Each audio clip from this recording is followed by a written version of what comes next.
अस्सलाम वालेकुम। डायरिया में बच्चों को जो चीज़ें पिलाई जाती हैं, ख़ास तौर पे जो अद्वियात हैं, उनका आज मैं ज़िक्र करूँगा कि कौन सी अद्वियात हमारी सेटिंग्स में, हमारे देहात में या शहरों में जो मौजूद प्रैक्टिशनर हज़रात हैं, जो अताई हज़रात हैं, जो कि पीडियाट्रिक्स की तरबियत नहीं रखते या पीडियाट्रिक्स का तजर्बा नहीं रखते, वो इसको इस्तेमाल करवाते हैं, जो कि सरासर एक मैल प्रैक्टिस है, गलत प्रैक्टिस है। तो आज का हमारा ये मौजू है कि फ्लैजल आइज़ैटो सिरप, इसका इस्तेमाल और इसके अलावा बच्चों में लोप्रामाइड वगैरह के कैप्सूल देना और साथ में जो है इंटॉक्स पी वगैरह देना, तो इनका क्या फ़ायदा है और इनका क्या नुकसान है। तो सबसे पहले मैं ये बताता चलूँ कि ये कॉमन प्रैक्टिस में ये चीज़ें देखने को मिलती हैं। जितने भी ऐसे प्रैक्टिशनर हजरात हैं जिन्होंने किसी से काम सीखा है,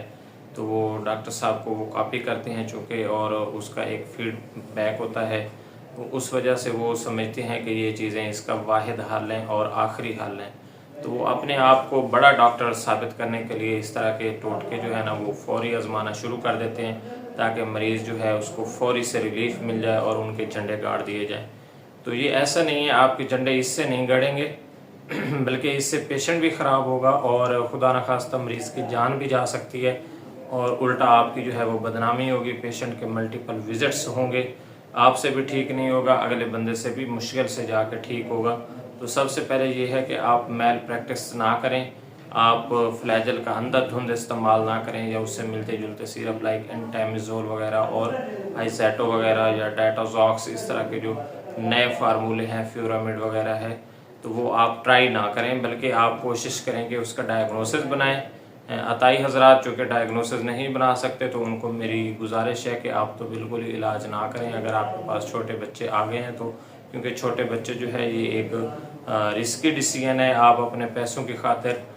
किसी की जान, किसी की औलाद, किसी का प्यारा जो है उसको दाव पे मत लगाएं। थोड़ा बहुत आप भी ख्याल करें, क्योंकि आपने भी जवाब देना है। साथ में जो हमारे जनरल प्रैक्टिशनर्स हैं, वो लोग हैं जो क्वालिफाइड हैं और प्रेस्क्रिप्शन की अहलियत रखते हैं, उनके लिए एक टेक होम मैसेज है, ख़ास मैसेज है कि आप भी फ्लैजल का इस्तेमाल विदाउट इंडिकेशंस ना करें, और फ्लैजल की जो इंडिकेशंस हैं वो माशाल्लाह से आपने पढ़ रखी हैं, उनको दोबारा से रिकॉल करें और उन सूरतों में फ्लैजल दें जिन सूरतों में ज़रूरत है। इसके अलावा जो इंटॉक्स वगैरह है या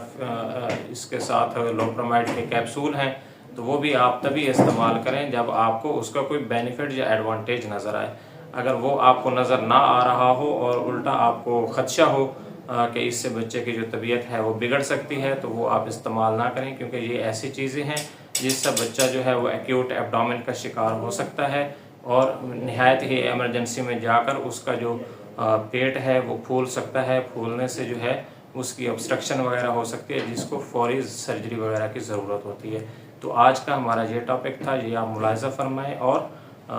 हमारी वीडियो को लाइक करें, शेयर करें और